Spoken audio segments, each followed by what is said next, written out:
Remix Challenge. Before we get started, though, how's it been going for you? The last 2 days, we've been spending time focusing and thinking about what is most important to us, what's most important to you, and then getting really clear on what energizes and motivates you. So you're probably at a point saying, well, this is all great, but how is this actually going to help me in setting my goals and setting myself up for success for the goals that I want to achieve going forward throughout the rest of this year and beyond?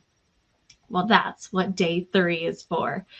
So in day 1, you identified what energizes and motivates you most, what gets you jazzed up during the day, what keeps you going even when your energy tank starts to get a little depleted, what keeps you up at night excited, and what will move the pin forward for you even when things start to feel a little bit like work.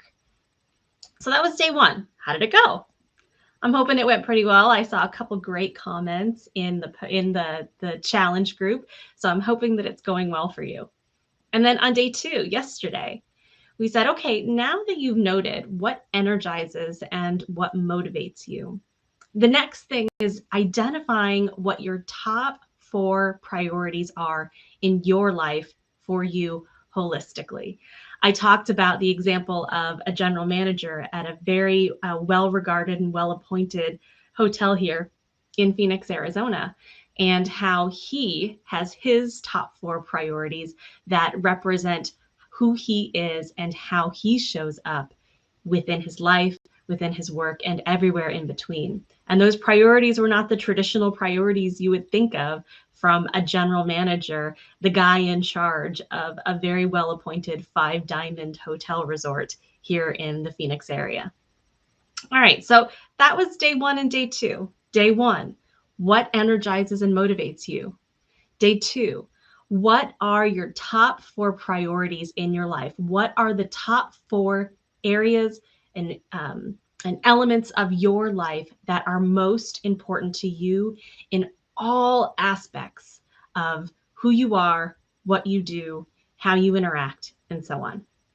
So now that you have those 4 top priorities and identifying what energizes and what motivates you most day in and day out, we're going to focus now on day 3's challenge. So if you have your 4 top priorities, what I'd like you to do is take a piece of paper. And if you haven't already, or you've already organized, I'd like you to take a piece of paper and create 4 quadrants. I don't know if you can see that. I'm just going to zoom out a little bit so you can see, sort of. So basically just draw an X and put 4 quadrants. And in those 4 quadrants, I want you to write your 4 priorities. And then at the top, I'd like you to note what energizes and motivates you. So once you have that quadrant built, your 4 quadrants with each of your priorities, and then up at the top, what motivates or energizes you. Today's challenge, what I'd like you to do is just start brainstorming. Don't overthink it. Just have it be stream of consciousness, mind to pen to paper. Think about what some of your goals would be in those 4 top priority areas. Just jot them down, whatever it can be. There's no max, there's no limit with what you can put on this page. But I want you to really be thoughtful and think about what those goals might be in those top 4 areas. So for example, for me, on mine, I have 4 areas. The first one, again, I don't know if you're going to be able to see this. I'm going to try to zoom in really close here. But my first one is relationships. My second one is health. My third one is personal growth. And my 4th one is finances. So if I were to think about some goals that I have in those 4 quadrants, not together, separately. So think about what you have in those 4 quadrants. I'm going to grab a pen and I'm going to write a couple down.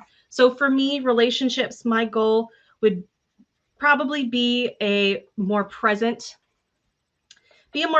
friend and spouse. We can define what that means later on, but that's what I might put in relationships. That would be a goal for me, is to be a more present friend and spouse. Carve out more time for those people in my life who I value and who I feel are the most important. Give them the time that they honestly deserve from me. And that way I'm cultivating those strong relationships. For my health, all right, I'm gonna be honest. For my health, it would be, being consistent with movement. So having some sort of movement that I'm doing every day and being consistent with it. For my personal growth, well, obviously it's doing a lot of stuff here on the porch. But with my personal growth, it's having more of a set cadence of books that I want to read. One of the goals that I had set for myself this year is that I want to read 2 books a month, one book that's focused on leadership or growth, and then the other that's more just for fun and entertainment. So that way I can create a little bit more balance in my life and it's not all business, business, business all the time. And then for my finances, I do have some specific finance goals. So I want to increase my financial intake by a certain percentage. So why are we doing this? Well, number one, you got to get it on the piece of paper to then start plotting out how you're going to make it real. But we really want to do this and focus on these top 4 areas. Because again, as I said back in day 1, a lot of times when we set these goals, they in no way line up with the things that we said are our top priorities in our life. And they also aren't things that necessarily align with what motivates or energizes us. So for right now, for today, all we're focusing on is what goals you would like to achieve. However, I do want to point out one key consideration or caveat when you set these goals, and that is exercising a very basic Stoic principle, a basic but very powerful Stoic principle called the dichotomy of control. Now, for those of you who have been on the porch with us for a while, you might be familiar with this, or if you're familiar with Stoicism, you've heard of it. For those of you who haven't, the dichotomy of control is recognizing what you have complete control over and what you do not. So when it comes to goal setting, if you set a goal to say, I want to get a raise, or I want to get that promotion, or my goal is to make that sale, or my goal is to find a mate, find a significant other, and have that be the one.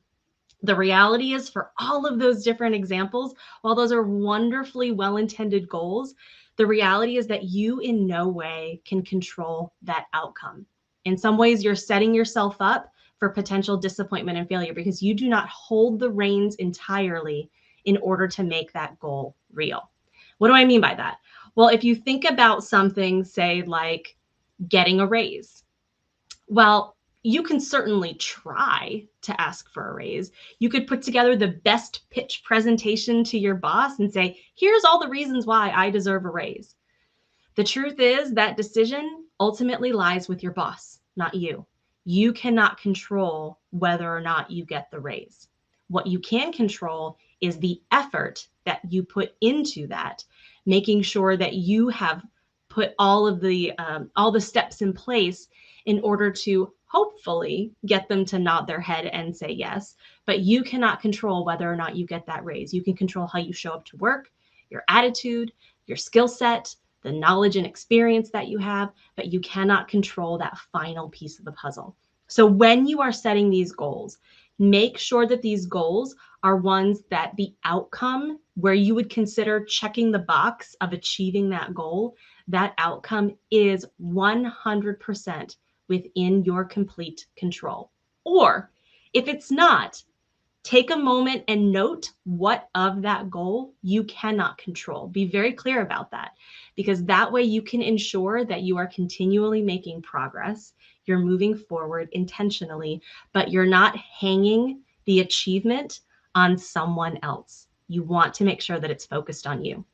Okay, so for today's challenge, take your piece of paper, put it into 4s, write your top 4 priorities in the 4 quadrants, write your what motivates or energizes you right up at the top, and then take a few minutes to think about some of the goals that you would like to achieve in these 4 key areas of your life over the next year, or even just a couple months, whatever you want to focus on. Take that time and then make sure that you're exercising the dichotomy of control and ensuring that the goals that you set or the goals that you note are those that are within your complete control, meaning you can control the entire evolution and the outcome of it. And if not, note where it is actually contingent on someone else to make it happen. So that's day 3 of our resolution remix challenge. We're building all of these wonderful foundational blocks, and we're going to take it and start to mold it and shape it even more tomorrow, day 4. So see you then. And until then, please share what a couple of your goals were in each of your top 4 priorities. I look forward to seeing them and sharing with you ongoing here on the Painted Porch. Thanks. See you tomorrow.